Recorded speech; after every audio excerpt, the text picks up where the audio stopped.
shit. It's come to this, a Christmas special. How depressing is that? What the hell happened, guys?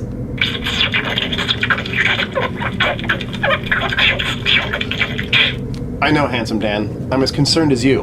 But the November movie release schedule was as dry as a mummy's butthole. There was nothing worth reviewing!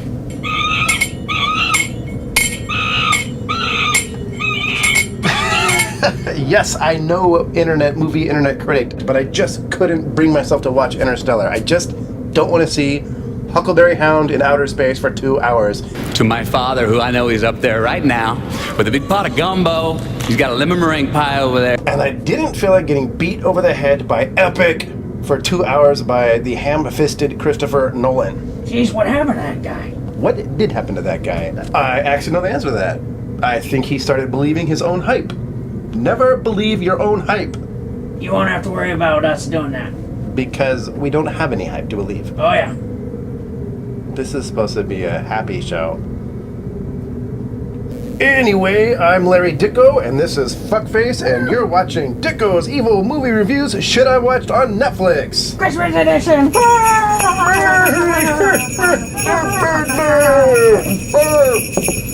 I scoured Netflix looking for good Christmas movies, but it was tough because there aren't really that many good Christmas movies, and Netflix doesn't have shit. Jingle balls! Yes! Jingle balls! Jingle balls! Jingle balls is a gay porno, fuckface, and Netflix does not have gay pornos. You lost your hat. Anyway, it was a slim pickings, but here's what I scraped up. First movie! Ernest Saves Christmas! Folks, I am a big Jim Varney fan. Always have been, ever since I can remember. Now, I admit, his brand of family-friendly comedy may seem a little bit dated in this era of 9/11, AIDS, Kim Jong-un, and the Kardashian sex tape. See what my butt looks like. But you got to give the man credit. He goes for it. Sweaty! Yes, he is a human cartoon whose overacting antics leave him sweaty and glistening about 95% of the films and probably 95% of his actual life. He is 100% committed to his performance. Like us. That's right. Yeah, we're like 30% committed? What do you think? 20? 40 on a good day. Anyway, brother, he goes for it. Fuckface, why don't you tell him what Ernest Saves Christmas is about? Santa Claus is in trouble. He's getting old and must pass the mantle of Santa Claus on to another. He's found his man, but lost his sack. And now it's up to Ernest to get Santa's sack back to him and help convince the new guy in time to save Christmas. There is a lot of talk about Santa's sack in this movie. So, did you ever find your sack? This Christmas movie has everything an 80s Christmas movie needs to be successful. Does it have a good Santa? Yes, he is charming, sympathetic, and has a twinkle in his eye. He's also kind of sweaty. Yeah, he is kind of sweaty. You know, this whole movie is kind of sweaty. I think they filmed it like August in the South or something. Like everybody's a little bit sweaty. Does the movie have a wayward teen who's lost their faith in mankind and Christmas? Check. She's pretty hot, too. Dude, she's like 15 years old. She's a kid. She's not kidding anymore. She's probably 40 years old by now. Ripening up nicely, I bet. Does the movie have real midgets for elves? Check. Does it have a jerk who nearly ruins Christmas but gets his at the end? Check. Does it have a miracle snow? Check, check, and check. Then by the power vested in me as a co-host of Dicko's Evil Movie Reviews, I hereby declare this a successful 80s Christmas movie. And on top of all that, it has a heaping helping of classic Jim Varney comedy. Ho, ho, ho, Vern. Merry How does it stack up to the other Ernest movies? How does it stack up?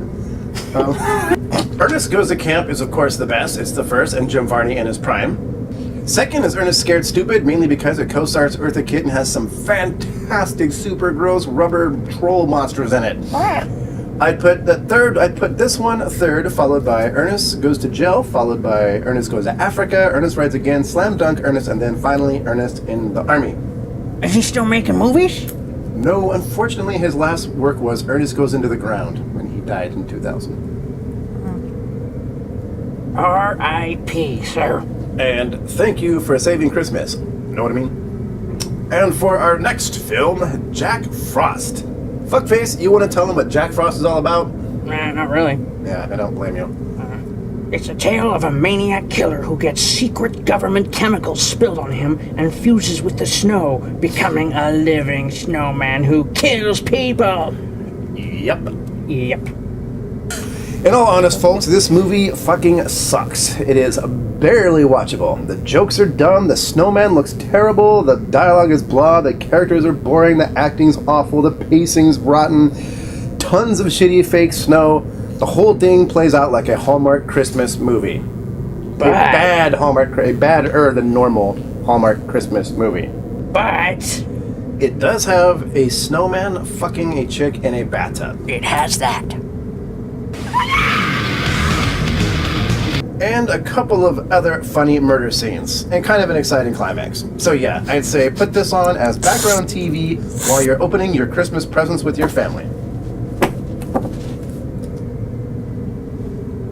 Isn't there another Jack Frost with Michael Keaton?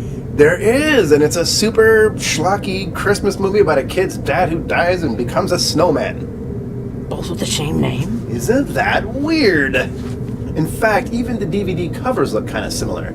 I can only hope some senile grandma rented the wrong one for her kids and made them terrified of Christmas forever. Here you go, Trinity. Here's your Jack Frost you wanted to see. What's the snowman that's put? Oh my god, he's boning a lady. Next movie, Wild Geese. Now, this is a great Christmas movie. While it's not actually about Christmas, the final assault in the movie takes place on Christmas Day. Fuckface, what is Wild Geese about? A high-powered British multinational wants to overthrow a terrible despot in Africa. So they hire a group of aging mercenaries for a daring mission to save an imprisoned opposition leader. Disclosure, I could not for the life of me figure out how to summarize this movie in a very short summary, so I stole it from IMDb and just modified it ever so slightly. Oh, Did you notice that writing was better than what we normally do? slightly suspicious. Thank you, IMDb writer. That was a pretty good, succinct summary. Anyway, the movie stars Richard Burton as a cynical alcoholic whose better days are behind him. Real stretch. Yeah, he basically plays himself. It also stars Roger Moore and the great Richard Harris. It's kind of hard to comprehend of that much silky, smooth British charm in one movie, but it happened. It's kind of like 3 James Bonds in the same movie. It really is. And Richard Burton has to convince Richard Harris, Richard has to convince Richard to go on one last mission. Of course, you know what happens when you go on one last mission. That never ends well. I'm going on one last mission to the bathroom.